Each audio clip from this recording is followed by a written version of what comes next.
welcome to another episode of Best of Five. I hate having to reveal that we have our panel as usual, so we just threw them all up at once. I'm your host, Efren. Here's my co-host, Michael Donka Schiller. With us, as always, as you already saw, is John Velociraptor Guerrero and Steve. Surprise! Oh, we got the Steve Jerk. We changed your Twitter handle. You are now Velociraptor as well, spelled all elite with the one, a.k.a. Ace King offsuit. Gentlemen, tonight on the show, we're going to talk about collusion. We're going to talk about Ed. We're going to talk about Enter Girl. We're also going to have a conversation with what some people are referring to our interview with Conor McGregor. Don't be confused. It's Mark Triple Sheridan, H. a.k.a. Born Free. We're really excited about that because that dude can talk. As He you can can definitely attest. talk quite a lot. I think that the first time I met Mark, and maybe I'll save this for the show, but it was quite the experience. I've never seen that guy not drinking coffee while talking to him. And he just tweeted me earlier or sent me one of them DMs saying, hey, man, go grab a coffee. Sounds about right. All right, guys, but let's kick off the show. As I said, we have Steve and John on. Remember, guys, it's actually at Ace King offsuit. But right now we're going to leave him. You should consider yourself lucky, Steve, basically. Well, I think my alt just got revealed, so We're colluding so I can get more Twitter followers. the jig is up. People are going to be thinking they're following Steve. Will they Or be maybe Steve just runs every FGC Twitter account. Yeah. That's always a possibility. You know, I might be doing some things in my sleep that I don't know about. Well, shout-outs to... Wow. Yeah, we were making all kinds of inappropriate jokes before this went off. Hey, there we go, your Ace King offsuit again. And I think it spilled over to the show. But anyway, it's Tuesday, so you know what it is. We're going to talk about fighting games. We had a lot of stuff going on over the weekend. We have a lot of news this week. And I'm not talking about FBI Director James Comey getting fired. I'm talking about collusion and the aftermath. That's what I'm excited to talk about. But why don't we kick it off with what went down over the weekend. Steve, hit us with that recap, my man. Holy crap! What a bunch of stuff that happened this weekend. Let's start it out in Korea with Fighter's Spirit tournament ranking event out there in South Korea. You see Momochi and Tachikawa once again. Japan running the show out there. 1-2 finish for them. NL in third, Punko in fourth. Mago, Verloren, you see those guys up there. Look at the bottom of that screen. Razor Infiltration, his first CPT event since E-League, when he said he was going to take a break for a while. It's been a month, came back, drowned in pools. He lost to Daimon, who ended up ninth, and he lost to Armpit Play. I'm sorry, can you repeat that again? He lost to Armpit Play. So is that like a guy doing like armpit farts and he lost to that guy? I really, really hope it was a guy who was playing with his armpit. I know it probably wasn't. He's a strong player, obviously. But it's just interesting to see. You know, he was so far ahead of the pack when this game first came out. And now he looks very much human, very, I don't want to say lost, but it's not all quite coming together for him. He's playing like he's married. That's what he's doing. Well, it feels like He's he's totally got that given up option on the select. game at this point. Giving up on the game. It feels like it. If you go to a CPT event, you haven't given up on it. I mean, obviously he still plays the game and he's put himself out there, but I mean, he's been getting new hair, he's been getting married, he's been, playing jury instead of a good character. There's a lot that is not the same as Season 1 Infiltration. I'm trying to find this picture. I should have had it queued up. Y'all talk amongst yourself. I'm also a little disappointed, Steve, that you didn't mention the name of the person that tied with Goichi. If you would go ahead and tell us who that is. I just want to hear you pronounce that name real quick. Youngbong. All the confidence in the world. Hey, fake it till you make it. Okay, let me find this picture because it's totally worth bringing We'll up. just keep going on with the next part of the CPT. All right. All right, well, then We that also- means I got to do this right here. We also had an event out in Italy, the Coliseum. I swear I can talk. I promise you. Once again, it's foreigners taking it over the local crew. Bonchan ending up winning that. Good to see him back on top. Big Bird, another one of those young players on the come up. He got second. Oil King third. Mr. Crimson, the highest placing European player, got fourth. And you see the rest of the top 8 there. Luffy ended up outside top 12. Problem X and I'm Still the Daddy outside top 8. So pretty strong event out there. I know they had some internet issues. It seems to be a problem. I don't know if there's anyone in the chat who knows what's going on, but it seems like in Italy, there tend to be so many issues with venue internet out there. So if someone if there's an infrastructure problem, they're just not picking right event or right venues. Let me know, please, someone who's a little more experienced in that than me. Well, interestingly enough, when you look at this, you have Infiltration getting 33rd and losing in pools, having dropped Nash, saying he got his arm and legs cut off. Bonchan won, I think, playing solely Nash. So, I mean, the character, at least at some level, can still compete. Despite probably not being in the upper half of the cast, obviously he is still at least somewhat viable. Yeah, I think that what we're seeing is the gap isn't quite as big as you would imagine. You can still be competitive even with a lower half character because the gap between the bottom and the top isn't quite as large as you'd see in some other games, at least right now. Yeah, this is probably the lowest tier character to win in Season 2 thus far. So, I mean, it's good to see. Yeah. That is something I want to bring up to you guys when we're done with this recap is what are we learning about, they're saying there's a lot of top tier lords or balrogs and all that stuff, but it's not just those. By the way, I did find this hilarious Photoshop picture from Infiltration's engagement photo. First of all, it was godlike in its original form, but this really took it to the next level. If we can take a look at this image, I don't know if you can see that, Josh, if you can go full screen on that. Look at this. They Yes. photoshopped his wife to look like Jury and photoshopped him to look like Nash. Pretty cool, if you ask me. But yeah, I'm not Yeah, I'm not sure that's Photoshop. Oh, I no? think that's how they're rolling. that'd be interesting if that was the case. a lot of people will say that this wasn't necessarily. Now, there's obviously tons of high-level competition at this event. It probably wasn't as high at this point as some of the Asia or American tournaments, but Even with Bonchan and Big Bird at it? well, of course, no, it's very, very high level, as I said. But it is. I mean, would Nash maybe win a premier event? That's something we have to see. But winning here is certainly a step up from what we have been seeing. So at least, the gap is being bridged. I didn't catch it. Was Big Bird using Ken still? Yes. That was a question for Steve, but thank you. Now, let's talk about Texas Showdown. And, this is right in our neck of the woods. I wasn't able to make it, unfortunately. But there was some hype-ass competition there. Yeah, great grand finals. If you saw it between Smug and Snake Eyes, Snake Eyes, you've seen him on the come up after struggling so much last year. Fell just short of winning it. It ended up going the way of Smug, who picked up his first CPT win in about 2.5 years. Wow. Chris G, another strong performance for him. He got third. He fell victim to that whole winners finals, losers finals, back-to-back situation. I'm not a big fan of that setup, but is what it is. You see Marn, Alex Valle in the top 8. That's always good to see. And Lud, Chun, doing it with Chun, I believe.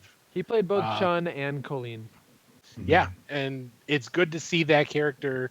Everyone thought she was bottom tier once Season 2 hit. So to see some players have some success with her, it's good to see. Do you think the Snake Eye is doing well now? We're going to see him do even better when these later changes happen to Geef, or are those already implemented? You have to catch me up. I mean, he's been playing Geef and Akuma both a fair bit. That's right. And, I mean, both characters got only buffed, really, so I can't imagine it hurting him.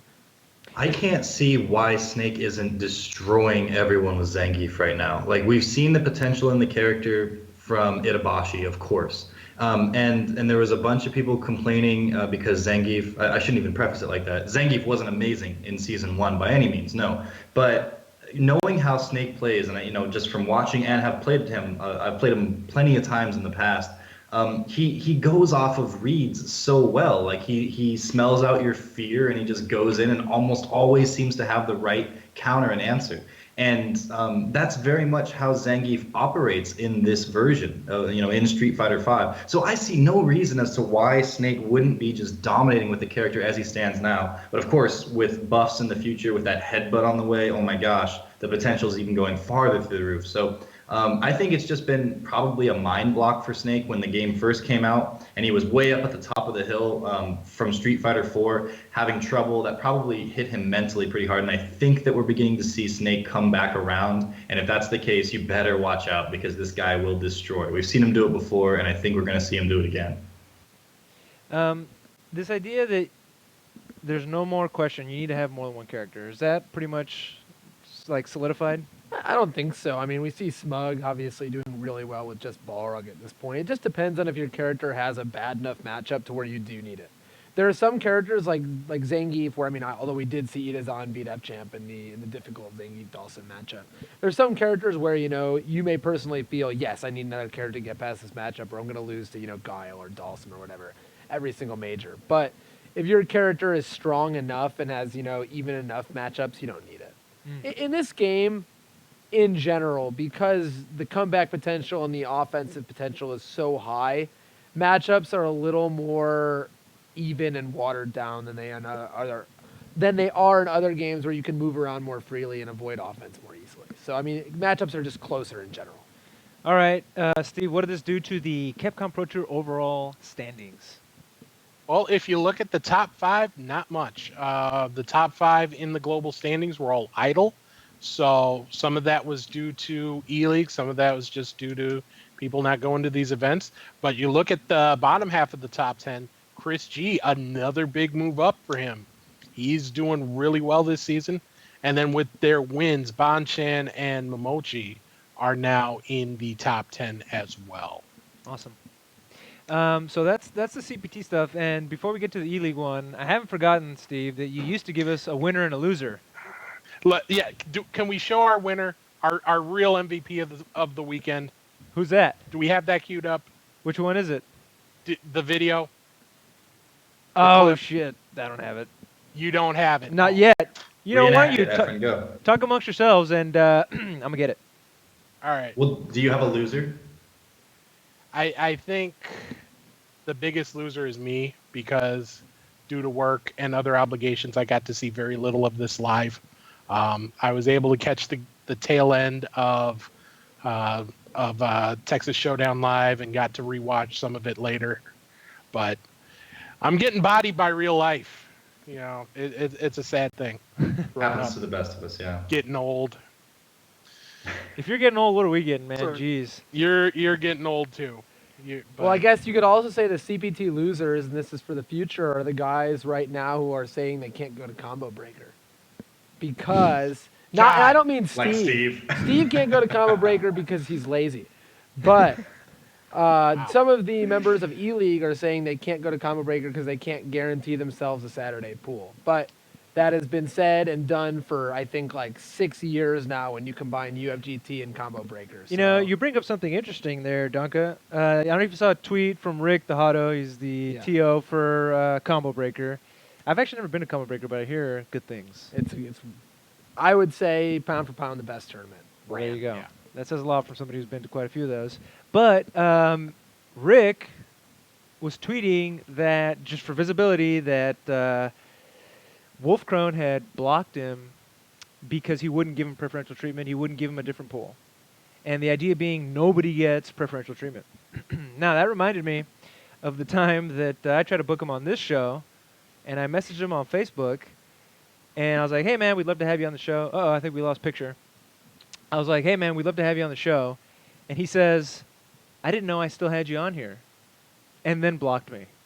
He's very guarded at this point, and why that is, I mean, there's many possible explanations, but at this point, he hasn't made himself very public except on E-League. You know what's funny, though, is I was asking John at the time, hey, man, do you have contact with Wolfcrone? No, he blocked me. And then We should do Wolfcrone as a block grab. Block every time. Blocks every Zero grabs. Would Wolfcrone blocker grab this? Would Wolfcrone blocker grab that? Y'all wrong. Now, Yeah, you're the only one that's not blocked, huh? I'm Y'all wrong willing. as hell. I'm willing to give him the benefit of the doubt that some people want their Facebook to be for friends, right? Not FGC stuff. But he didn't have to I'm go that out of way. his way. He didn't have to go out of his way to say, "Hey, I didn't know Whatever. I I still mean, had you on here." It's fine. Whatever reason he has for blocking people, he's doing it. Well, that brings us to E-League results, and Oh, I wanted to say one more thing What you about got? Texas Showdown, Bring it which on. is that I'm upset. I missed Texas Showdown. I was on vacation instead. Yeah. First year I missed it. And it was the worst year to miss it because they had an eating competition. And I would have won 100%. There is zero doubt about this. So if there can be like a final boss championship, I'm game. Mm-hmm. Now, Mm-hmm. that was one of the few things I got to watch live. Was the eating Panda push? was the eating contest. Panda, I love you. You do great work on stream. Great work in the South. But come on, man, you got to step up your eating game. There are a few people there who are just there to partake in a meal. You were not there to win. Donka would have been there to win. I would have been there to win. It was a great thing to see, but there were a few disappointing performances. So those were my real losers for the week. I've seen Donka put down quite a bit of food and then eat some more. Top tier, right here. All right, but shout outs to Texas Showdown. Yeah, these are the E-League results, but Texas Showdown was awesome. I'm sorry I missed it. The venue was upgraded, the competition was good, and we love Javi down there in Houston. So shout outs to him and what he was doing. It was interesting to see Alex Valle up on the standings, considering he was running the damn thing, or at least the stream, but he still made top 8. All right. But on to E-League. This shit was hype as fuck, guys. I was so pumped watching Mr. Wolfcrone himself. Quite vulgar. I'm sorry about that. But, I get inspired. It was fuck with the PH, just like Wolfcrone. Makes it all better. You're saying that he's guarding, he doesn't give interviews except for on E-League. There's this guy doing interviews. Somebody can help me out here. I think it's called FGC David News. Gamma. It was a decent interview. He's been getting all kinds of interviews. I hate the framing. I want to message this guy and say, hey man, zoom in on your shot a little bit, because they look tiny on the frame and there's like this huge banner. But anyway, he interviewed Wolfcrone, and he gave a decent interview. Talked about why he taunted Shen at the end of it. Talked about what he did to counteract Shen. But either way, it was a really exciting back and forth. And between it was Shen a and really Mark. excited, finals between Wolfcrone and Shan. There was several super comeback rounds from Laura, super comeback rounds from Ibuki. It was kind of the high-flying Street Fighter V that people have been complaining about, but also are excited to see. Mm-hmm. So I think that's been a real, tear for Capcom and for all these companies making fighting games, is that people hate these comeback mechanics, but then they also love comebacks. Mm-hmm. And the comeback mechanics allow for comebacks. So it's one of those things that people don't like to play, but they like to see, I guess. So that's the thing. Like, are you catering to the player or to the audience, right? And I think the argument has been, well, it's good for the players, for the audience to like it, but, who knows? Dang. I guess gotta weigh that shit. You got to weigh it. So that was E-League. I thought it was really exciting. I'm looking forward. It's they've been good matches. So shout outs to them, and the whole production value on there stays top notch. Did you guys see that Tokido piece in his journey? Good stuff. If you haven't, go back and check it out. We haven't gotten to Collusion yet. That's coming up next. First, why don't we talk about Mr. I thought he'd be wearing a hoodie himself, Ed. The new character everybody's so excited about, Ed. Are you guys excited about Ed? I am not excited about the name Ed. What's wrong with it? It sounds like it's the guy next door. I mean, think about this. You're creating a character. He has psycho power, the ability to throw people with basically from nowhere. He also has incredible punching power, and he can just teleport. Well, not quite teleport in the Street Fighter sense, but he can just go from A to B in half a second flat. This is an amazing human being. What name do you have for this character, Ed? Hey, sometimes like the contrast is cool too. Like super awesome, amazing cosmic powers, and just 2-letter name. Yeah, but there's 2-letter names that are simple, and then there's 2-letter names that are boring. Ed.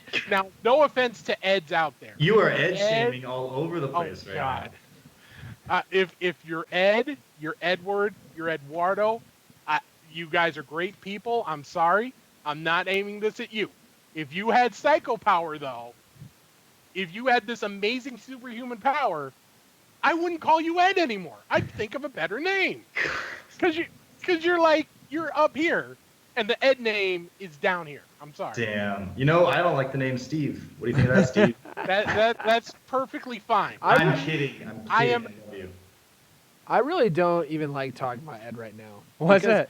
So it was maybe 6 months ago. I made a tweet, and I said if that little boy that Balrog found in Street Fighter 4 was in this game, I would play him no matter what. And this is a recorded tweet. It's on there. I was really excited about Ed. I was like, Ed's gonna be the one for me. Mm-hmm. And then this isn't what I wanted. There was a character, and it was like this little boy. He was like 5 feet tall max. He was supposedly a kid with psycho power. He was going to be mad. He was going to have a high-pitched voice. He was going to be everything I ever wanted in a fighting game character. And then all of a sudden, he's like more jacked than anyone else in the whole cast. And I don't think anyone wanted this. His hat, like, he still has the same hat he had when he was 10. Why can't he just be the same kid? Is this the same fucking argument that you always give PH fucking, by the way? Of liking young Anakin as the best character in all Young Star Anakin was the best character in Star Wars.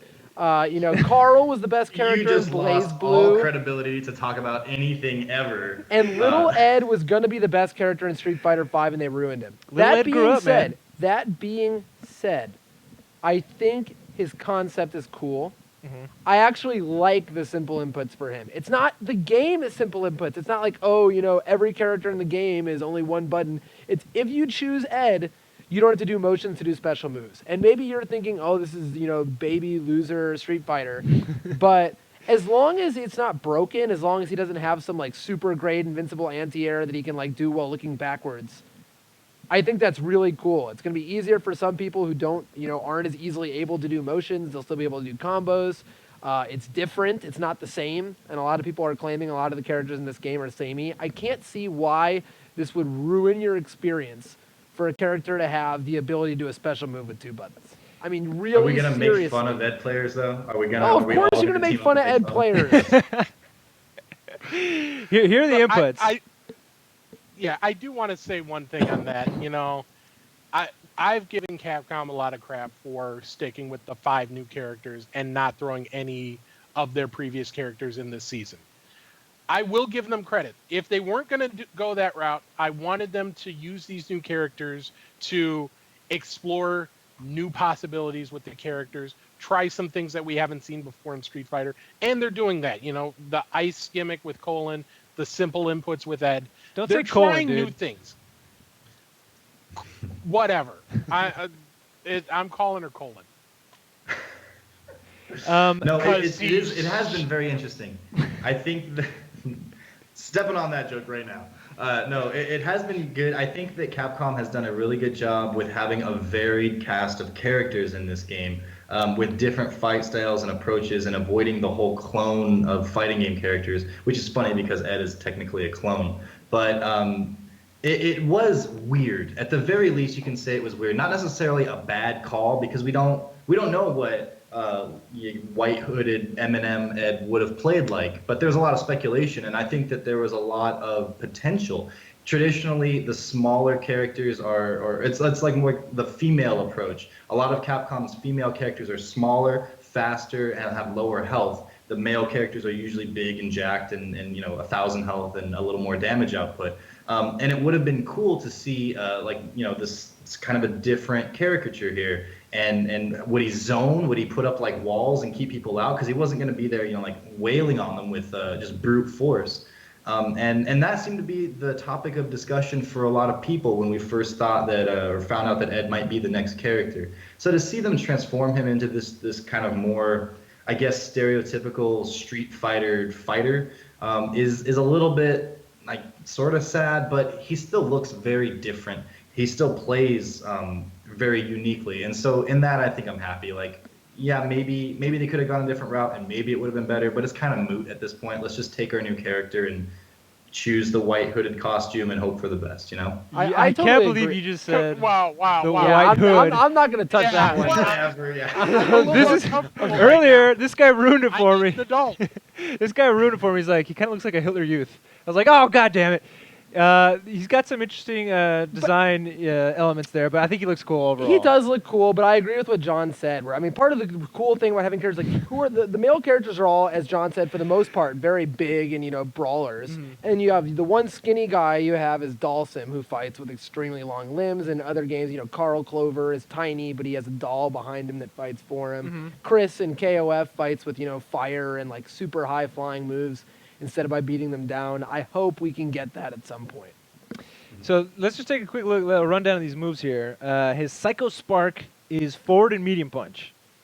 And then you just press punch again to get the Psycho Shot. That's the EX one.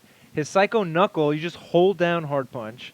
Psycho Upper, which is, if I'm not mistaken, similar to DiCapri's uppercut, is just 2 punches. You can mash punch, which isn't a new input. I mean, that's been, electricity for Blanca and hands for Honda for a while. Psycho Rising is 2 kicks. I'm wondering if this might not necessarily grow I think it's too broad to say grow the audience for the game, but why not bring over some Smash players who are used to doing one-button special moves? I mean, there's a lot of good applications for that. And there's a lot of people who, like, if you try to teach them, maybe they can do a Hadoken, but they can't cancel down medium punch into Hadoken. It just gets really complicated for them really fast. And I think this is a good primer for that. I mean, the big issue is, the thing to look out for is he has an uppercut with 2 buttons. And part of the difficulty, part of the reason uppercuts have invincibility for anti-air is because it takes a few frames to input forward, down, back, down, forward, and then press the button. If his uppercut has invincibility and it's just 2 buttons, then yeah, that's going to be an amazing move. So that will be something to see. And he will be able to cross-cut and do autocorrects without having to do a different motion. A lot of things would be much, much easier with a 2-button DP. So that's interesting. We'll see if that is broken. That might be where invincible DP and anti-air jab meet to form this new super anti-air. Yeah, it could be the new that's super the only thing that I'm worried about with these more simple inputs. Not that they're different from the norm. That's fine. But if they make the character easier to play in a game where the idea of reactions and every other character has that factor where they have to input the command and then press the button. If you've got a character that gets to skip a whole step that almost everyone else doesn't get to skip, that might be an issue. So I mean, it's still early to call, and I'm not going to come out and say that's a bad call. We'll see what happens when he actually drops. But that's my biggest hesitation right now. Right, and I don't think the issue is that it's inherently a bad idea. It's that they could do it wrong, which is, I mean, we have to see if they do it wrong. Guys, have we talked enough about Ed? I think we've talked enough about Ed. Well, we're going to talk about it a little more later because we're going to try to come up with names that would be better for Ed in the block grab. That'll be later. Thank you. All right, guys, let's talk about this Injustice 2 Championship Well, should we series. go over one last Street Fighter thing? Can I show one setup from Are you Texas doing it now, or Showdown? are you saving it for later? Let's just do it now. All right, let's do this now. Let's do it while we're still talking about Street Fighter. Okay. So this is something you wanted to show. So we're talking about one of Texas's, he doesn't actually live in Texas right now, but from Texas, best players, Vagabond, playing for Noble Gaming, did a setup I thought was pretty cool, and I think a few people already know it, but people were asking for more tech on the show, so here you go. Versus Ludovix Colleen, Vagabond did a setup at the end of his V-trigger combo. And part of the reason he did this is when you V-trigger in the middle of a combo, it actually scales the combo by another extra move, even without hitting them. Okay. So your damage at that point is very, very low. If you've done low, medium kick, into V-trigger, into down heavy punch, into stomp, your next move is not going to do very much damage. And so the reset potential is good. Here he ends his combo in the heavy stomp, which knocks them down for 46 frames. And then he whiffs a light punch, rush punch, which is 45 frames. This leaves him at +1 if they neutral tech, or +6 if they back tech. +6 is actually perfect timing for his 8-frame command grab to beat a mashed out jab on back roll, which is really, really good because it means they can't back roll and mash jab. That he could have mashed jab in this situation. Ludovic woke up and didn't do anything, but he's scared to mash jab because if Vagabond had done a jab instead, it would have beaten him. So this setup is really good. It does a lot of damage before the setup, leads into a reset, and then you have, the 50-50 of jab versus command grab. Really strong. Does this only apply when Nikali is in V-trigger? Yes, this only applies when Nikali is in V-trigger, I believe. just because of the way the frames work out. But it's also the best time to do it because, you've already V-triggered during the combo, you've gotten the heavy stomp, you've already done all the damage of the combo. Why not reset instead? Okay. There you go. I think the person most excited about that is John because he is. Look at there he is. He's excited about that. So guys, talking about this Injustice Pro Tour, we're getting into that collusion talk. Let's talk about the Injustice thing real quick. Go for it. This was announced yesterday. Huge investment by NetherRealm Studios and Warner Brothers into this $600,000 Pro Tour, split over 4 different circuits. The biggest one, the one that most people are going to be following closely, is the Injustice 2 Pro Series. That's going to be very similar to the Capcom Pro Tour. There's going to be ranking events, premier events, online events throughout the world. The top finishers qualify for the finals in Los Angeles, where there's going to be presumably a huge prize pool in effect. They didn't disclose the details of the finals prize pool, but like I said, $600,000 throughout the entire circuit. It's going to kick off at Combo Breaker. It was already going to be the first major event, a week and a half after the game launches, and now it's going to be an even bigger deal. They also announced CEO as an event. Evo is going to be an event. East Coast Throwdown, couple events in Europe, Moscow Fighting, and Vienality. So here's the trailer for it. If you want to cut to it. Now, a lot of people are saying this circuit is really hard to understand. And fortunately, we have a guy on the panel here who's pretty good at breaking stuff down like this. Can you break it down? Because people are a little bit confused. Well, the heart of the matter is the Pro Series. What makes it a little confusing at first is they have 3 other circuits that are meant for players who necessarily wouldn't be on the Pro Tour. They're sort of regional events that have their own finals. I'm talking about the Hometown Heroes Series, which is partnered with GameStop in the U.S. Here, I can scroll back to that. The Path to Pro in Europe, and the Liga Latina for Central and South America. I got a little practice on that. But those are, as far as I can tell, going to be separate from the main heart of it, the Pro Series. So there, it might be like the winner of each one. Each event goes to the finals. I'm not 100% sure, but I'll dig into that a bit later. And there you go. That's the trailer. But, ESL had been handling all these tournament series for NRS.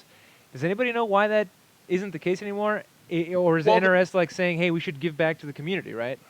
Well, ESL is partnering up to run the North American and European regional events. Okay. Another company is running the Liga Latina, and then it looks like NRS is going to run at least the offline portion of the main series. I don't know if they're going to partner with ESL for the online events. Not 100% sure on that, but that would make sense. There's still that partnership there. It's been very beneficial for NetherRealm. It's been very beneficial for ESL. I expect that to continue. How do you guys feel about NRS finally doing something like this? I mean, it's interesting to me. Someone brought up in the chat that, at one point they were saying MKX would get support after Injustice came out, and that doesn't really seem to have come to fruition. Not that anyone in the community really cares anymore. It seems like most of them are transitioning over to Injustice 2 happily on their own accord. I mean, it's great for those players. I wonder whether or not based on the it's one of those things where I feel like the reason people buy Injustice and Mortal Kombat hasn't been the esports aspect of it. It's been the fact that they release a really great product with all these story modes, like Mortal Kombat at the Crypt. People love Batman. They have characters that they love, etc. I always wonder whether or not the Pro Tour is going to get many more people to buy Mortal Kombat than would have bought it otherwise. Whereas Street Fighter, I feel like it makes a little more sense. People who play Street Fighter generally, that I've met have some sort of interest in competitive Street Fighter, whereas Mortal Kombat definitely does not lean as far in that direction. However, I mean, Well, I hope it works out. well, I think what you're seeing is this sort of shift from, like 5 years ago, for pretty much every game, Evo was the big show, and that was it. And now we're seeing these companies figure out, hey, we can make our own platform to promote our game and make it a big deal within our community. You're seeing it with Capcom with the Capcom Pro Tour. You're seeing it with King of Fighters with the King of Fighters World Finals, King of the Iron Fist for Tekken.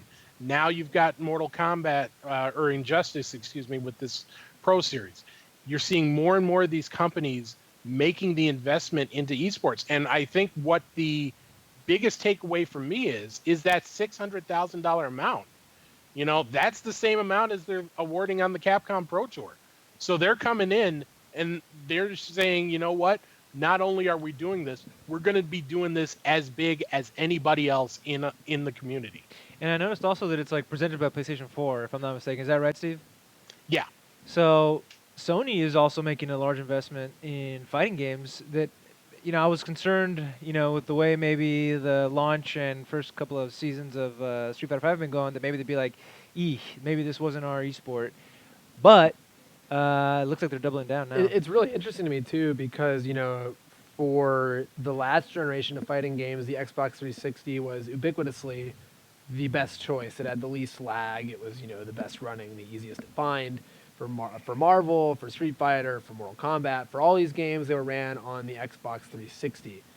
And we've seen some of the games on the PS4 have problems. The PS4 port of Marvel has more lag. The PS4 port of Street Fighter 4 had more lag. The PS4 game Street Fighter 5 has like the most lag. So I don't know if that has anything to do with development. It may just be on the companies themselves, but I wonder if at some point, and I know some people connect the two, so hopefully Sony can, make sure some of the games that come out on the system are of, and I don't think they have anything to do with that actually, but hopefully for their sake, some of these games come out at the highest quality possible. I hear you. Guys, I'm excited about it. Can't wait for Sonic Fox to make another $500,000 this year on those tournaments. You have a lot of people Here's like a bold Eduardo conviction. Yeah. that they may, join in that Pro Tour just to stop him. Steve, what you got? I'm saying this now. Sonic Fox will not win the finals. Oof. I don't know, man. I'm putting it out there. If I'm wrong, I'm wrong. But I think there's too many people gunning for him this time. Slay the Fox has been growing. I think they're going to finally get him this time. And this is something we didn't talk about a couple of weeks ago, but even Punk was going back and forth with Sonic Fox on Twitter that he's going to come over to the NRS games and take his money on that. I'm excited to see it grow. It's a shame to think that it would only be because there's a big prize pool, but whatever. If it makes for more exciting matches, then so be it. And people like to see their exciting matches, which is probably why there was such an uproar when there was the whiff of collusion in Tekken.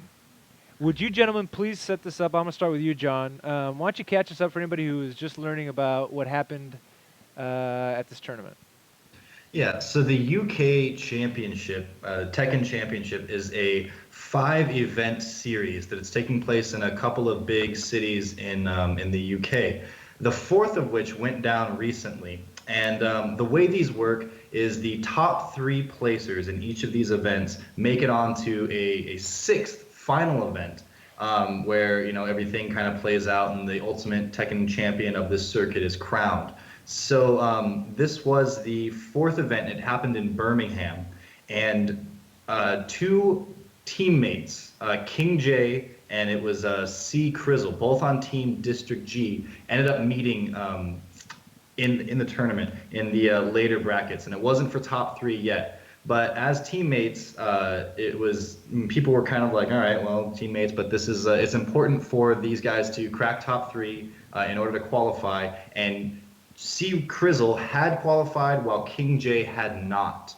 And so when these two played, it became apparent to audiences that C Crizzle was not giving it his all, so to speak. And it seemed as though he was backing off when it was toward the end of rounds and things like that. And the as you say, the whiff of collusion suddenly filled the air. and people instantly started going in saying these guys are colluding. The Sea Crizzle's giving the games to King J, and Bandai Namco, the Bandai Namco as in the developer of Tekken and such, they went in and they have banned both of these players from the tournament, from the entire circuit. They're not allowed to play in the next event that's coming up. And they've just said these guys are colluding and this will not be a part of our series. GG's, you guys are out. So there hasn't been any hardcore evidence outside of what we all saw in the clips. And if you're not familiar, there's a story up, unless we have those clips right now. Yeah, we have a clip. This is one of the clips that was going around on Twitter. Somebody explained And it's to me, good if you... Yeah. Yeah, we don't have audio for it, right? No. But that's okay. The announcers even say at one point, like they're surprised that it didn't go to Crizzle, who is playing Law. That'll be the character on your left, and then King J is playing Gigas, the character that just won there. They're just going, yeah, like it doesn't seem like. I mean, and if you don't have a trained eye for Tekken, you're not going to notice the little nuances. You don't know where the punishment, would come in and where a gap is versus where there isn't. But it was very apparent to everybody watching that was into Tekken that there was something going on here between the two. So Bandai Namco came out with a statement saying what they were doing, how everything that I just laid out, that these two players are no longer allowed on this little tour. And but King J has come out with a couple of videos and actually came out with a statement himself saying that essentially this wasn't collusion and that people are gunning for him. And so it very much is going against this. So it'll be interesting. I don't know if this whole story will continue to play out or we're just kind of at our final decision with it. But it'll be interesting to see where these two players go now that they have something of a darker mark on their record. So, John, this is a quote that you got. You reached out to King J. I'm going to read it here for the audience. Quote, I feel due to the pressure from the players, Bandai Namco UK responded in a harsh manner and didn't even approach me for my side of the story. It goes on to say, this has been a clear witch hunt to assassinate my name and my brand, which I'm extremely unhappy about because my morals and integrity doesn't coincide with cheating. So that was his response, and shout-outs to John for letting us use that here. You can have that full article on Event Hubs later tonight if it's not already up. And he says a lot of that because I think he may be a full-time streamer, and I know he does it quite a bit. So, I mean, this is obviously a huge blow to him. My take on this is that despite not being a Tekken player, it looks a little fishy to me. You see a few clearly minus strings, not contested at all. However, whether or not there was collusion, I think unless they know something we don't at Bandai Namco, I don't think there's enough evidence to have done something this stern, personally. I think that just based on viewing this and saying, he probably colluded, I just don't think that's enough to do something this stern. And maybe he did. If you were to ask me, gun to my head, did he collude? I would say yes. I do think that based on what I saw, it looked fishy. But that's just not enough evidence for a punishment this hard, in my opinion. I feel like this has been happening a lot in the FGC, and just in general, where these companies feel pressured to make these moves because people are coming at them. But so a couple of things, and I'll let you guys take any one of these threads. One, was it Soul Calibur that was banned from EVO because they pot split or colluded at the end in Grand Finals several years ago, many years ago? Two, I have visions in my mind of this one time it was at Spooky going and shutting off the machine on Chris G and somebody else at a weekly because he thought they were colluding. Like, this really pisses off, I think, more than anybody. Oh, yeah, and this was, at Frosty Fostings like 3 years ago, two brothers, one was like 13 and the other was like 14, got to grand finals at Blaze Blue and clearly colluded, and then the host of the tournament grabbed the $500 thing and gave it to third place instead. This has been an issue for the reason why I bring those things up is you always get really, really strong reactions, again, at the whiff of collusion. And this is an obvious question, I'm not this dumb, what is the worst thing that can happen when you allow something like this to happen? Like, how is it actually harming everybody involved? Well, in this scenario, King J may not have qualified if he had lost here. So you're totally, the third player who's not part of this team is just totally, doing the collusion in this case, if there was collusion, is really bad in my opinion. Obviously, someone did not get their fair shot and making it into this Tekken tour or whatever it is. And obviously, it's horrible for the viewers to be watching people do this. It's a knock on the sport, and there's a reason why betting on baseball within baseball has made Pete Rose is not in the Hall of Fame forever. It's pretty set in stone that collusion should never be a thing in competitive sporting. What do y'all got? Man, I think he was touching on what I was going to bring up. The heart of what we do is we get together and we try to find out who's the best. Even in past instances, where pot splitting has been an issue, or at least thought to be an issue, most people don't care as long as the people involved just play it out. Put on a show, give your best effort and whatnot. Here's where I get worried.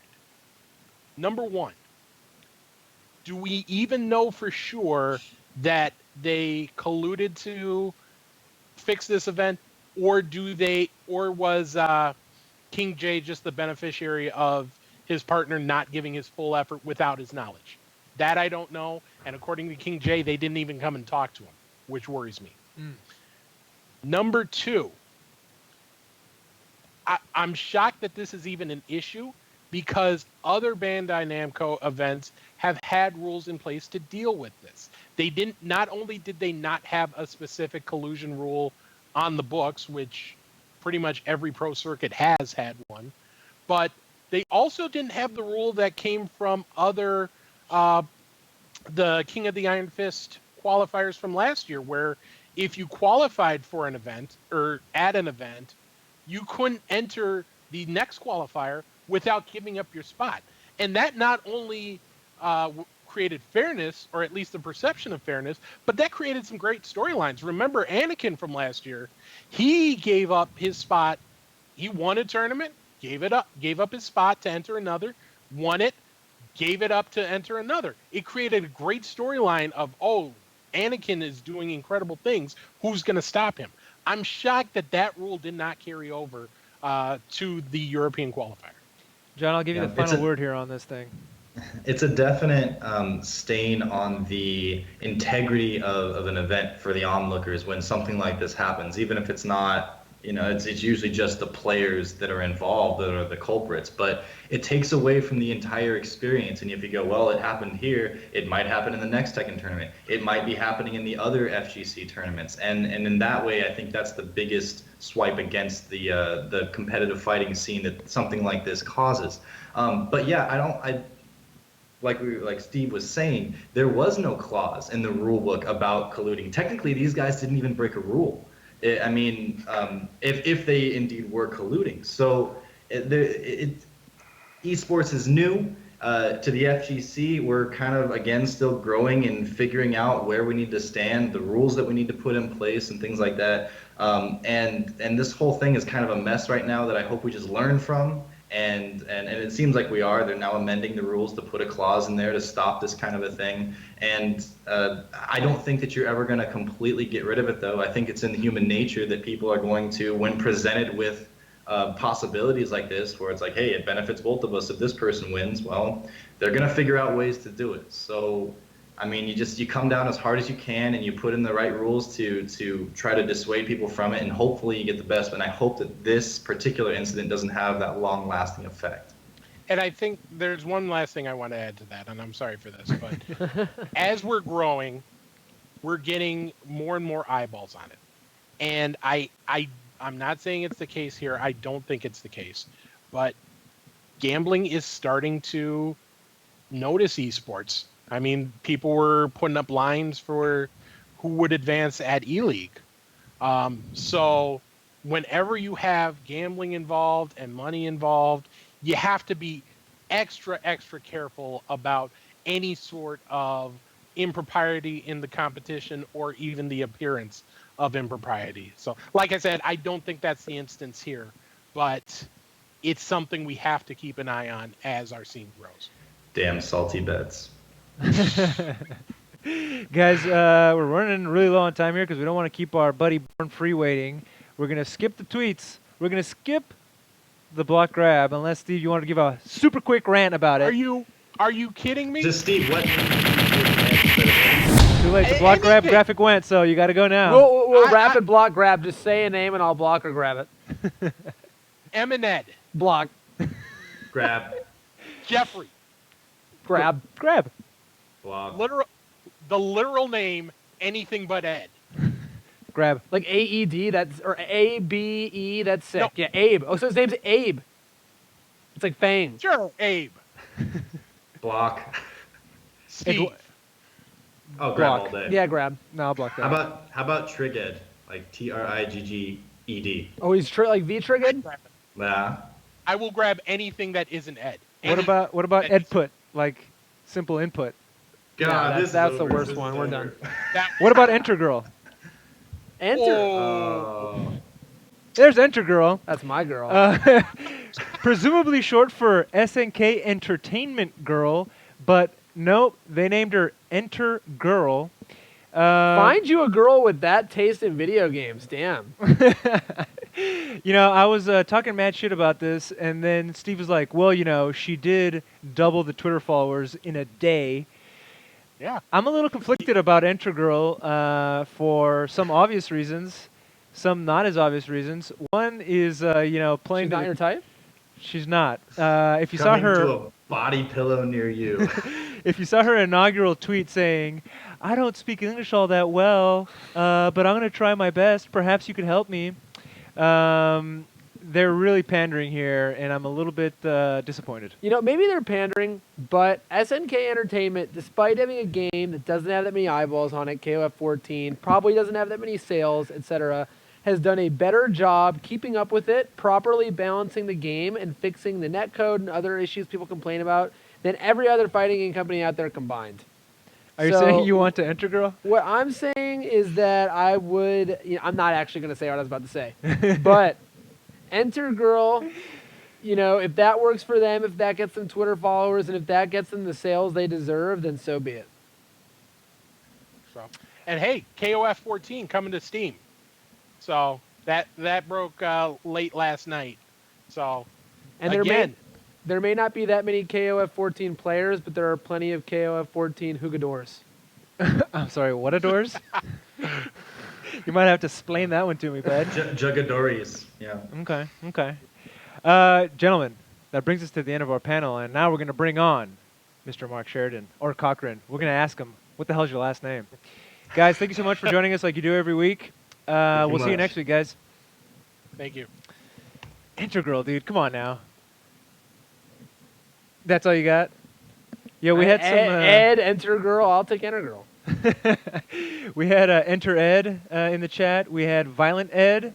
I think if I'm not mistaken, Mike Ross himself said Street Fight Ed. Street Fight Ed. Street Fight Ed 5. Interesting stuff. It's a bold name to go with. But I mean, to just give BORNFREE some more context for the people who don't know him, BORNFREE is not a player per se. I mean, he plays the game. He plays the But he is game. not a competitive tournament player of Street Fighter V. He is one of the media guys, and he's one of the, at this point, hot media guys, making all these interviews with all the top players. He was recently at DreamHack Austin. He was at various other tournaments. I believe he was at Final Round. He's got interviews with American players, with Japanese players, with Korean players, with players around the globe, and he's really done a good job of getting people to say what is actually on their minds. Hey, and there he is, Mr. Mark Cochran, BORNFREE himself. Hey, man. Hi. How's it How are going, you? dude? All right, settle it. Is it Cochran or Sheridan? All right. So this is weird. Okay, this is super weird. So basically, I wanted to create a separation between me, the person, and the YouTube guy. But tonight, that's no longer happening. I really fucked that one up for you, buddy, with a PH. Yeah. So it's Mark Cochran. Yeah. Sheridan is actually my middle name. Oh, okay. Well, there you go. Mark, thank you so much for joining us, man. Yeah. Thank you for having me on. All I can see is myself right now, by the way. Yeah, well, I mean, you're just such a handsome guy. We figured why don't we just leave it on that. I can see you, which is good. Now I can see you, which is great. Yeah, you're getting the return, buddy, so you'll see whatever we switch to. But, Mark, we really wanted to have you on because you've been having one hell of a couple of weeks. There's a lot of people in the Make FGC media game, but few probably get as much publicity and love as you do.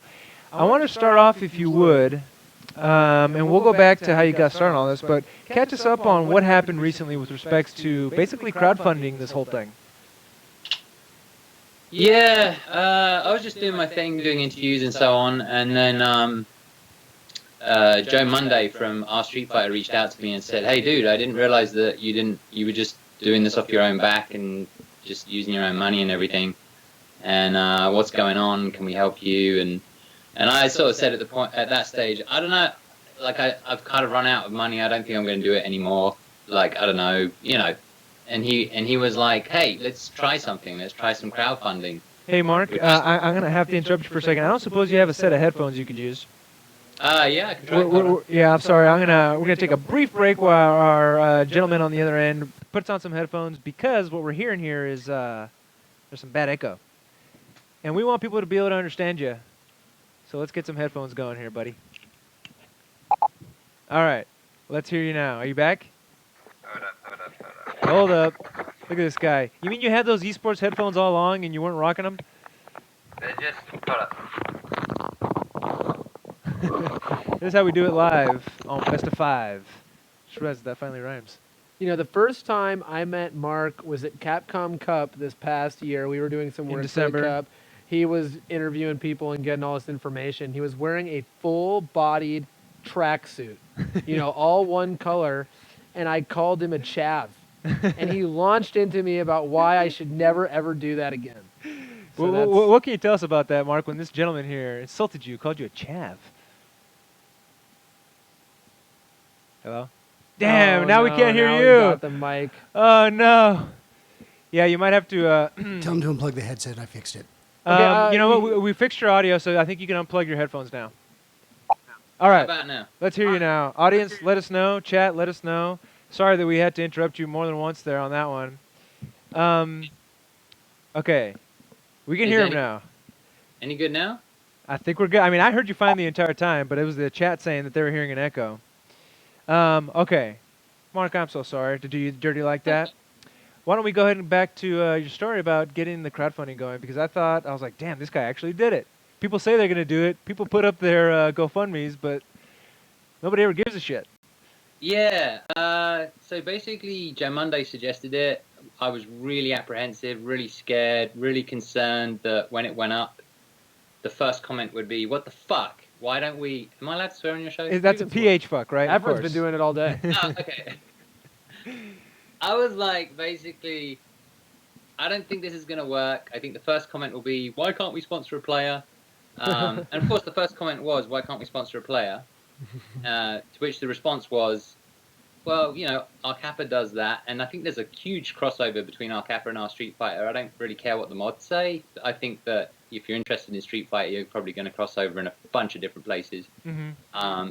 And I went on there, made a comment, sort of said, "Listen, guys, if it doesn't work out, it's fine. Thank you very much for your support anyway." And then within 24 hours, we were sponsored for NCR, and then within a week, we were sponsored for DreamHack, which was a stretch goal. So I was blown away, and the support that people gave me, just people, even people who just couldn't donate, just verbally, just comments, stuff like that, just blew me away. And there's a couple of videos actually from back then where I'm like near tears, and there was a point where somebody, a really well-known player, who I'm not going to name because he stayed anonymous, but there's a really well-known player who put in a huge donation, really top player, and that basically brought me to tears. Well, I mean, what did it tell you? I mean, I won't ask you to drop the name, but what does it tell you when you have somebody like that, whoever it may be, putting in that kind of dough? I mean, to be honest, I didn't really know what was going on that month. It was a weird month. Like, this T-shirt company made a BORNFREE T-shirt without consulting me, and I was like, I don't get it. Because it was like aimed at the FGC, and I was like, do people say BORNFREE? I thought I made that. I thought that was my thing. Like, I thought I made that up. Maybe people. I thought I was going crazy. And then Joe Monday from our Street Fighters contacted me and said, "I want to talk to you about two things. One was the crowdfunding. The other thing was we had to take your advertorial down for your T-shirt." And I said, "That's not my T-shirt." And he went, "You're blowing my mind right now." And I went, "Well, you're confirming something for me, which is like I'm not crazy." So it was a weird month. And as regards to, I guess the answer to the question is, I've never really understood whether people supported me or not. You know, I know people watch my stuff, but I wasn't sure how much they were willing to support me or actually put their money where their mouth was. And that, yeah, it just blew me away. It made me feel extremely special. It made me feel extremely, I'm not going to lie, I mean, it made me feel amazing. It still does. So between those two tournaments that you mentioned, off the top of your head, can you list all the interviews you got? Because it's a ton. It's definitely, it was 8 from the first and it was 6 from the second, so it's probably, what's that, 14? 14. My math- And they all if I- clock in at about an hour. So were you doing anything other than interviews? no, no, I was just doing interviews, and to be honest, like I felt like I had to deliver. You know, I really Sure. felt I put that pressure on myself anyway, but I really felt like I had to deliver, and it's interesting because the interview itself is not the hard part. The hard part is running around trying to like get players to, you know, find the right time, because they're either playing, because they're there to win a tournament, right? So they're either playing, they're either training. If they come off of a bad loss, they're really salty. If they get, you know, into losers or eliminated, they want to eat, they want to sleep, of course, because they've got jet lag, all that sort of stuff. If you want to, you know, if you want to get an interview with a Japanese player or a Korean player, you need a translator. So you're organizing two people's schedules. And then for me, I have to get volunteers because I can't pay for a translator, right? So it's all the work is actually what goes on around the interviews. The interviews themselves are great. I love the interviews themselves. They're like the most joyful thing, apart from the fact that I don't have a camera crew. We talked about this, Efren. Yeah. Like I don't have a camera crew, right? So I'm always looking. Everyone points this out, right? The fact that I look at the camera like in a really weird way, and it's because I'm looking at the LCD screen because I'm checking. Are we getting this? Is this recording? Like, has the memory card run out? Has the battery run out? Like, what kind of disaster has happened? You know, like I'm constantly checking everything that you need to check. And I'm always busting you too. You bring up the gear stuff, but you always have that H4n zoom recorder. And I'm like, dude, Yeah. you know that thing has like microphone inputs in the bottom. You could like put it on the ground and hold a microphone. But you're like, nah, I don't need it. It works, right? And that's what I like about it is that it's like, listen, I don't need the fanciest gear. I don't need the nicest anything. You just need that authenticity, and that's something that's being reflected here in the chat. A lot of people are saying that the reason why they like your interview so much is because they feel authentic and they feel like you really are enjoying yourself. And I'd like to add to that because it's very obvious from your history that you're a total Capcom fanboy. I mean, Yeah. No, I am. you've done all these things about, you know, predicting the characters. That was kind of how you got started, I believe. And you also allow these players to talk massive amounts of crap about the game if that's what they want to do. So I'm wondering if that's been like an issue for you internally, is like, I'm letting these guys say whatever they want, which is what everyone likes, but, you know, I also love Capcom. So how has that been for you? It's never an issue for me. I don't ever want to stop a player from saying what they want to say. I just feel like it's important to hear their perspective, and if anything, I encourage it. I try to avoid leading questions as much as I possibly can, and I just want them to open up, you know, and say what they've got to say, and whether I agree with it or not. My job is not, as an interviewer, my job is, the worst interviewer in the world is the one who argues with, you know, like, what are you saying? Jesus Christ, I love this game. How dare you? But I do have, occasionally I have people comment on my channel saying, I can't believe he agrees with this. He's spreading negativity. How dare he?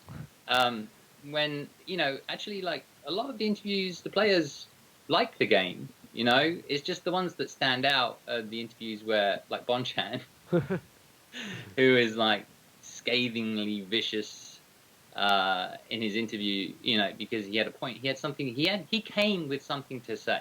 Yeah. Like, he knew we were doing the interview. Takedo said it. Takedo sets up all my Japanese interviews, by the way. I love Takedo. Oh, that's awesome. Yeah, he's like the best. He really is. He said to me. He said to me. So it still makes me blush. He said to me in one of our interviews. He he said, your questions are godlike, and I just like blushed like a little girl. Like I was like, no, no, no, don't call anything I do godlike, because what you do is like godlike. Because he's like my god, you know, like Taquito's like my god, like a lot of people. But yeah, I just want the players to say what they want to say, and I'm in the lucky position of the very, very lucky. Well, it's not very lucky, I suppose, but I am in a position whereby I'm not employed by anybody. I don't owe anybody anything. I'm not on a gravy train. I can ask, what do you think about the game? You know, that's the one question I can ask, which a lot of people can't ask. And so that's what I think is probably interesting about my interviews, is that I can actually ask that question, you know? Mm-hmm. Mark, I got some questions for you. Okay.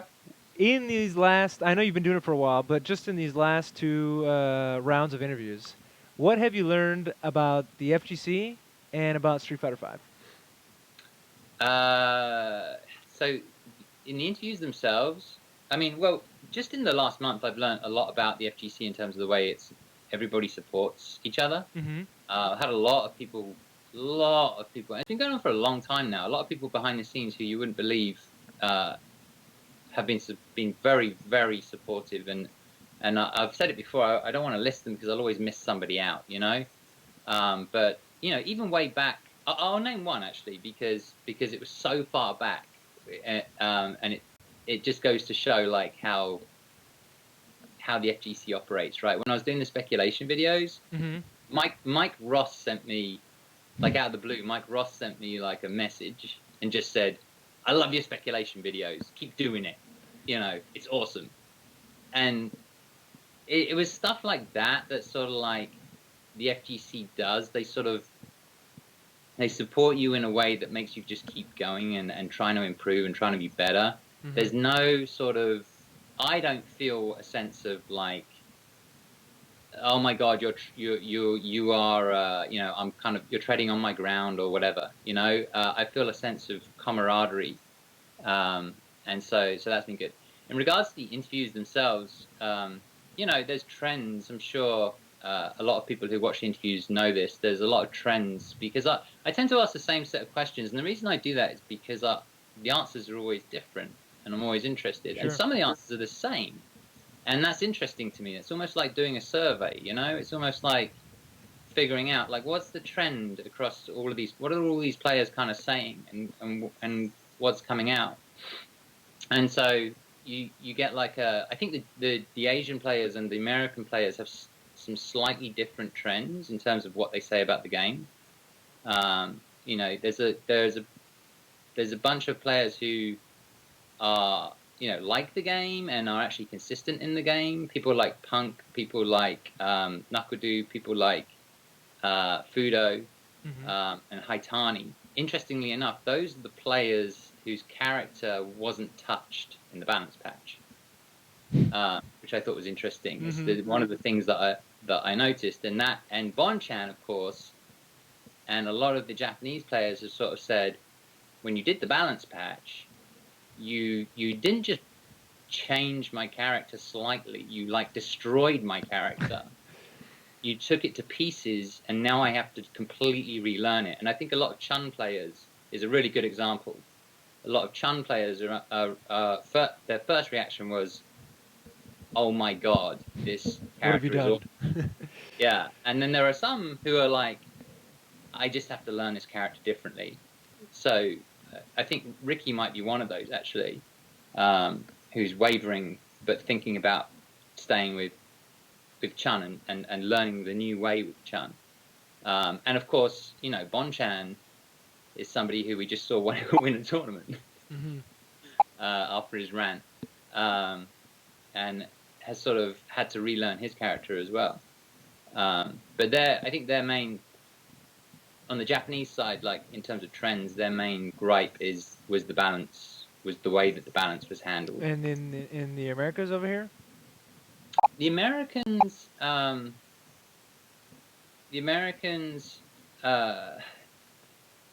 think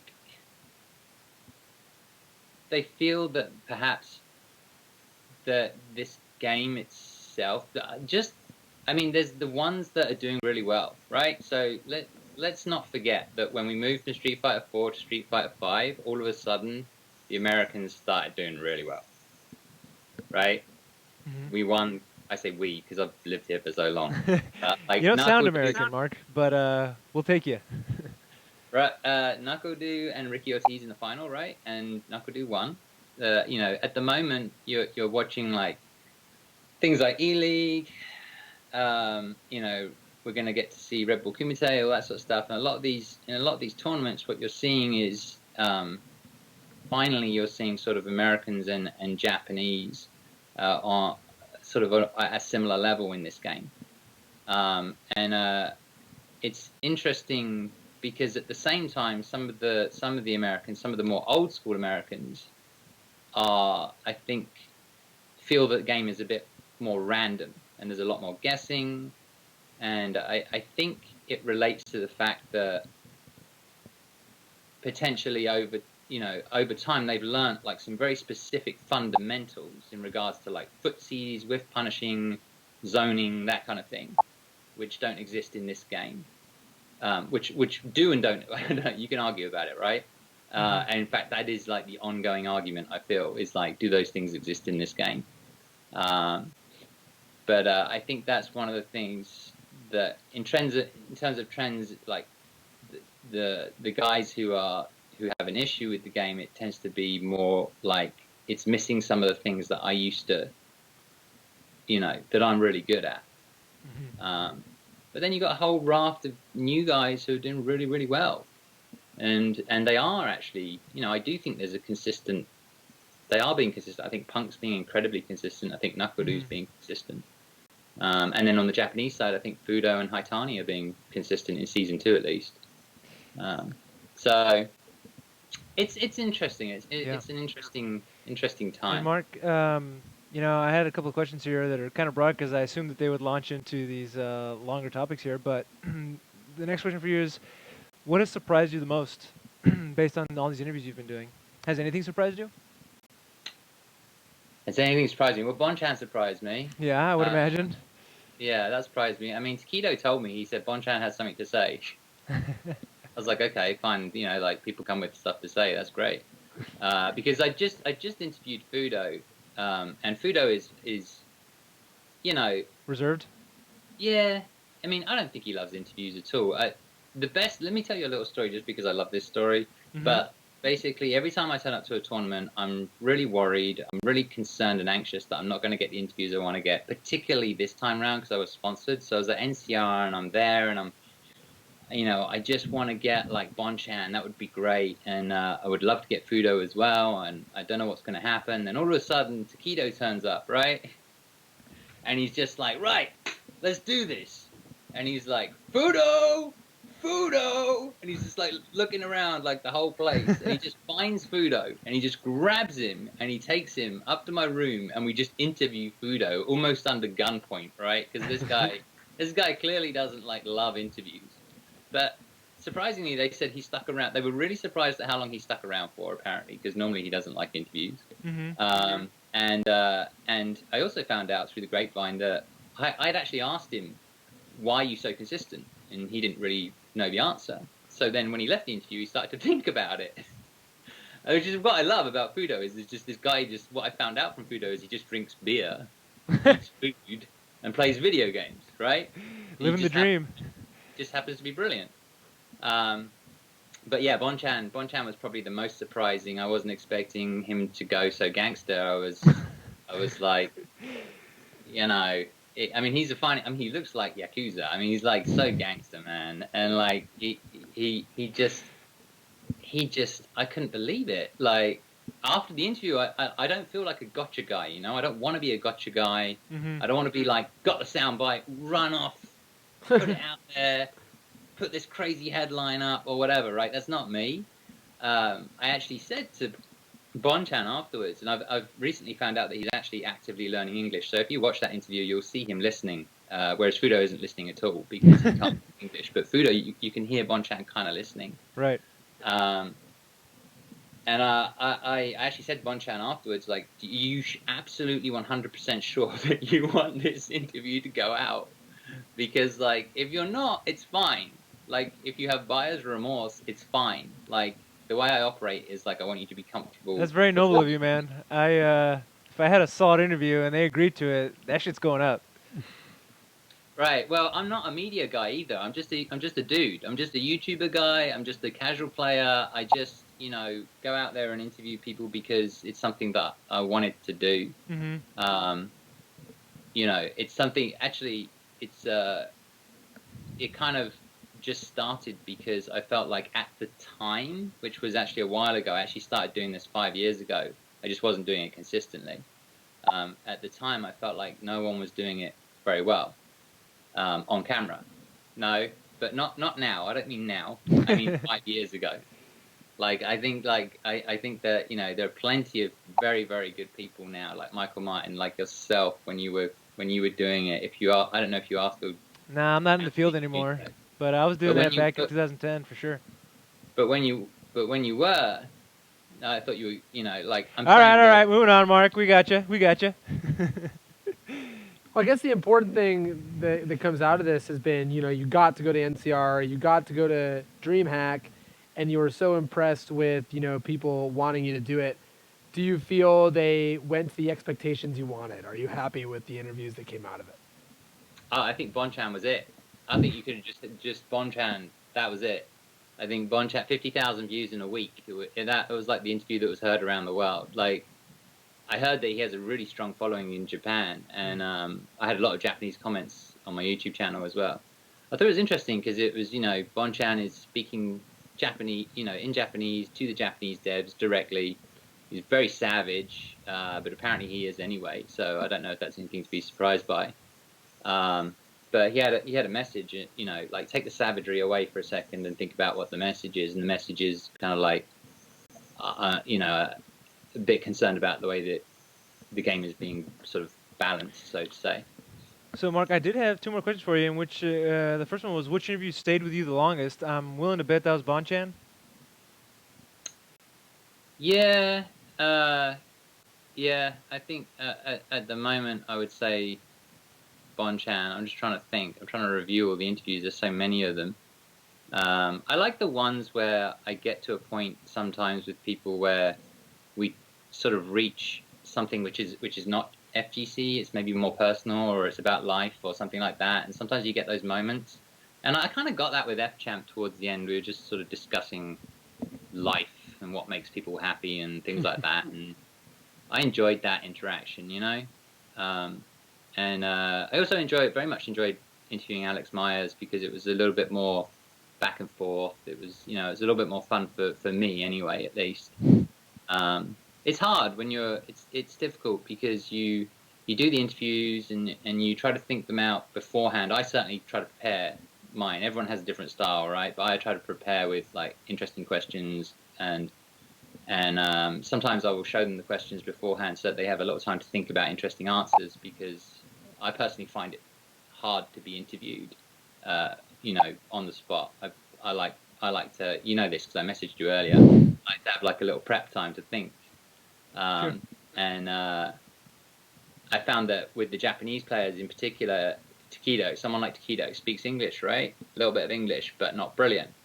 So he feels most comfortable when you actually show him the questions beforehand, Hmm. and then he can do it. Otherwise, he's not overly keen, to be honest. He does a lot of interviews, but he's not overly keen. But if you show him the questions beforehand, then he's like, all right, let's do this. I'm good. So, Um, Mark, John was kind enough to book this interview with you. I know y'all are friends, and you got your cool podcast that you guys do on occasion. Um, he John said, "Hey, Mark wants to know what you're going to ask him about," and I, not jokingly, said, "Life, love, and the pursuit of happiness." I mean, obviously that wasn't being complete there with that thought, but I meant it. And my question to you is, you're talking about getting to that life portion of the interview. Why do you do this? because I think there was a point where I felt my own mortality. This is so deep. There was a point where I felt my own mortality. I realized I'm not going to live forever, and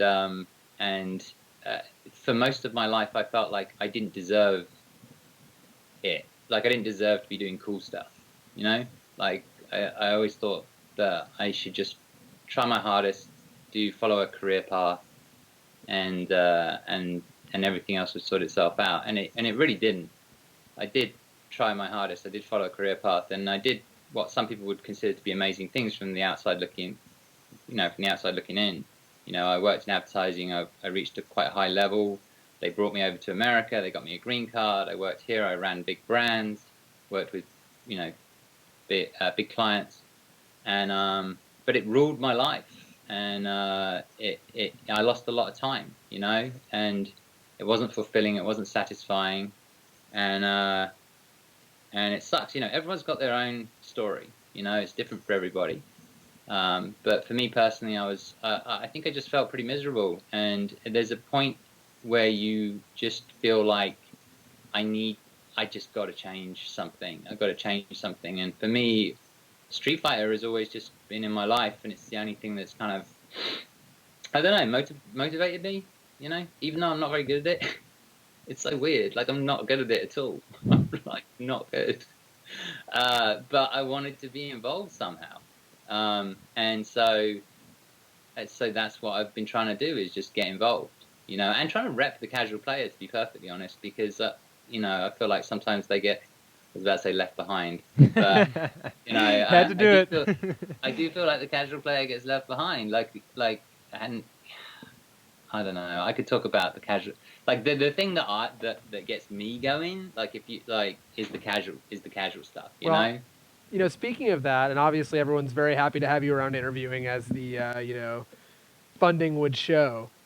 Before we let you go, before we end the show, I thought it'd be interesting to loop around back to what you have been doing and talking about the upcoming characters. I know you were one of the people who predicted a long time ago that Ed would be in the game.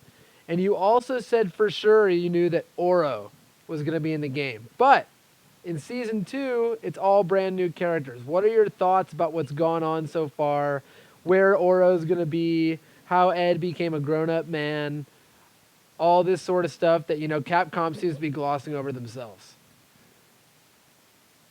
I don't know. I think Capcom's playing catch-up.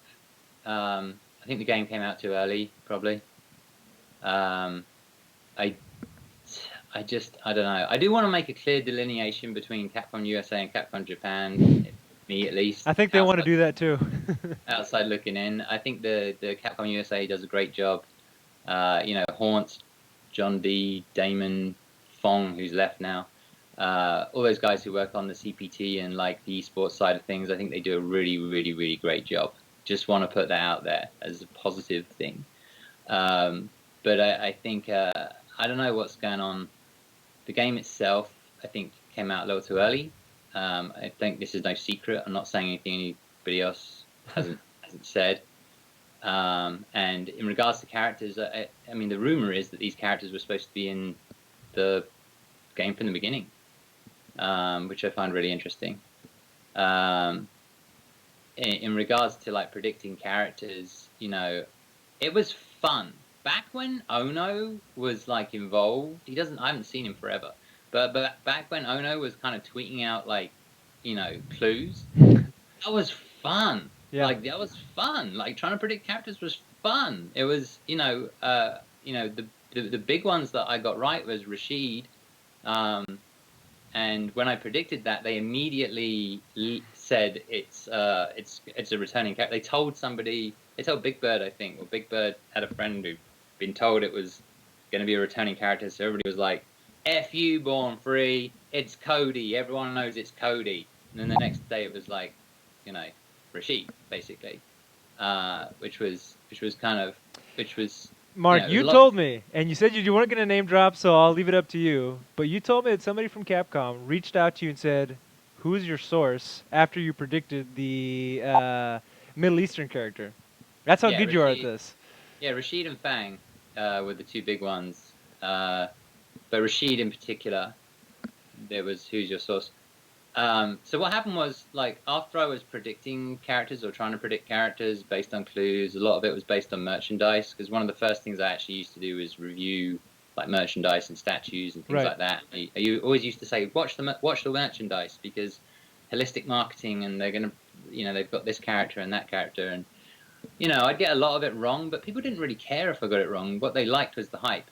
Yeah. But yeah, there was I was at a Twitch party, and somebody pretty high up at Capcom did actually say to me, "Who's your source?" And he was quite serious. He was concerned. He'd actually, if you remember, about 75% of the cast was actually leaked. We only really figured that out once the list, once we got the final characters. There was never a list which was 100% perfect, but there was one which was like 75%.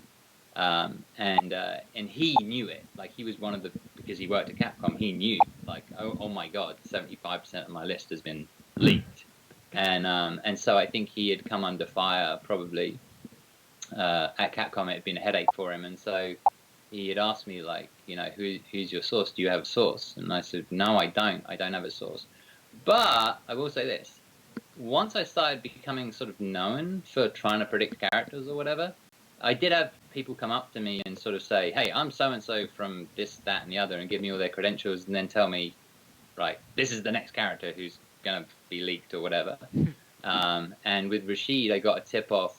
I did actually get a tip-off from somebody who was seemed extremely credible. I don't really know him. I'm not in contact with him.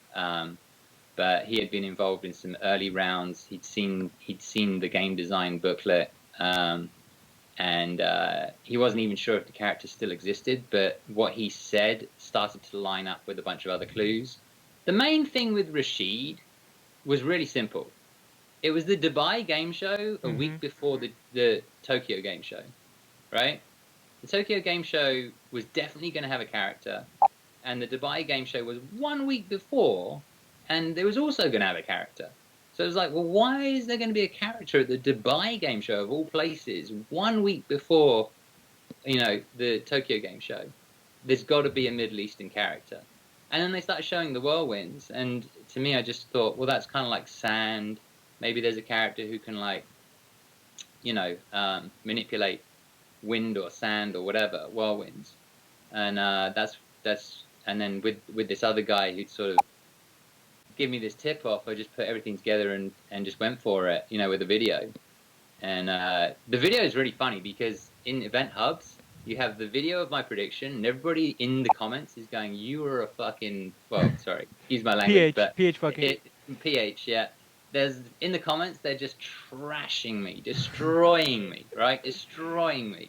And then the next day, Rashid's released, right? Vindication. And they're all like, yeah. And the next day, it's like all these wonderful, lovely, loving comments. BORNFREE, you did it. That was amazing. Well done.